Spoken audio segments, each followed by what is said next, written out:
Assalamualaikum warahmatullahi wabarakatuh. Perkenalkan, nama saya Opi Alhamdini Kurniawati. Pada kesempatan kali ini saya akan mempresentasikan hadis tentang toleransi, yang mana video ini untuk memenuhi salah satu tugas ujian tengah semester mata kuliah hadis tarbawi dengan dosen pengampu Ibu Haji Debibik Nabilatul Fauziah.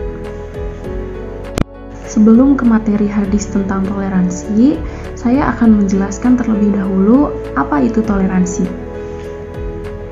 Toleransi adalah bersifat atau bersikap menenggang atau menghargai pendirian yang berbeda atau bertentangan dengan pendirian sendiri.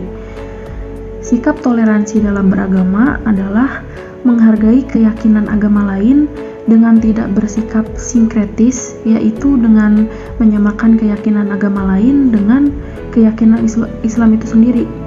Dan lebih dari itu, sikap toleransi tidak dapat dipahami secara terpisah dari bingkai syariat.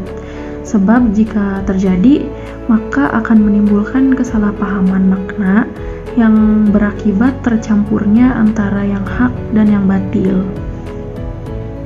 Berikutnya ada hadis yang berbunyi, An Ibni Abbas qala qila li Rasulillahi sallallahu alaihi wasallam ayu al-adyani ahabbu ilallah qala al-hanifiyah as-samhah, yang artinya dari Ibnu Abbas, ia berkata, ditanyakan kepada Rasulullah sallallahu alaihi wasallam, agama manakah yang paling dicintai oleh Allah?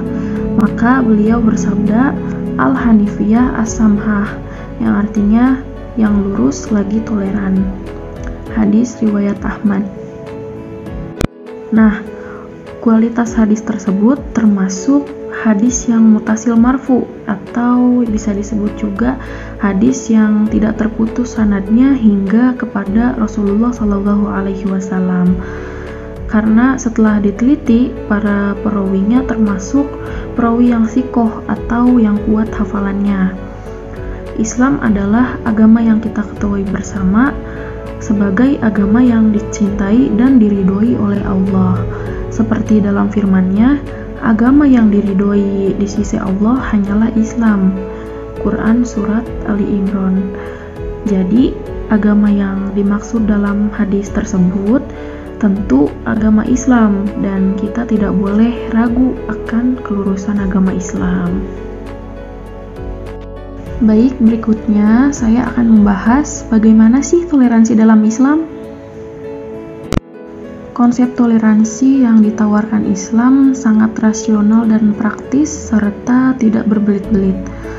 Namun, dalam hubungannya dengan keyakinan akidah dan ibadah, Islam tidak mengenal kata kompromi, lakum dinukum waliyadin. Ini berarti keyakinan umat Islam kepada Allah tidak sama dengan keyakinan para penganut agama lain terhadap Tuhan-Tuhan mereka.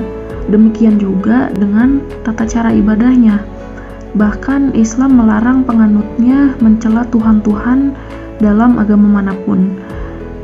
Nah, yang ini adalah bentuk toleransi yang pertama, yaitu tetap menghormati orang lain dalam keyakinannya. Baik, berikutnya adalah kerjasama yang baik antara Muslim dan non-Muslim telah dibuktikan dan ditulis dalam sejarah agama Islam dengan sangat jelas. Nabi Muhammad SAW dan para sahabat melakukan interaksi sosial mereka atau muamalah dengan non-muslim seperti Waraqah bin Naufal yang beragama Nasrani dan Abdullah bin Salam yang sebelumnya beragama Yahudi. Bahkan Nabi sendiri pernah meminta suaka politik atau perlindungan politik dengan memerintahkan para sahabat untuk berhijrah meminta perlindungan kepada Raja Najasyi atau Nigos dari Habsyah yang sekarang disebut Ethiopia yang beragama Nasrani. Nah, yang ini adalah bentuk toleransi yang kedua, yaitu saling menjaga keamanan. Nah, berikutnya diriwayatkan bahwa suatu ketika Asma binti Abu Bakar didatangi oleh ibunya yang bernama Qatilah yang masih kafir pada saat itu. Ia pun bertanya kepada Rasulullah SAW, "Bolehkah saya berbuat baik kepadanya?" Lalu Rasulullah menjawab, "Boleh." Kemudian turunlah ayat ke-8 surat Al-Mumtahanah, yaitu Allah tidak melarang kamu untuk berbuat baik dan berlaku adil terhadap orang-orang yang tiada memerangimu karena agama dan tidak pula mengusir kamu dari negerimu. Sesungguhnya Allah menyukai orang-orang yang berlaku adil. Quran Surat Al-Mumtahanah ayat 8. Nah, yang ini merupakan bentuk toleransi yang ketiga, yaitu berbuat baik dan adil kepada siapapun. Baik, kesimpulannya adalah Islam merupakan agama yang toleran. Toleransi yang diajarkan oleh agama Islam adalah saling menghormati dalam hal beribadah namun tidak ikut dalam kegiatan ibadahnya. Berikutnya, dalam hal akidah, Islam sangat tegas, lakum dinukum waliyadin.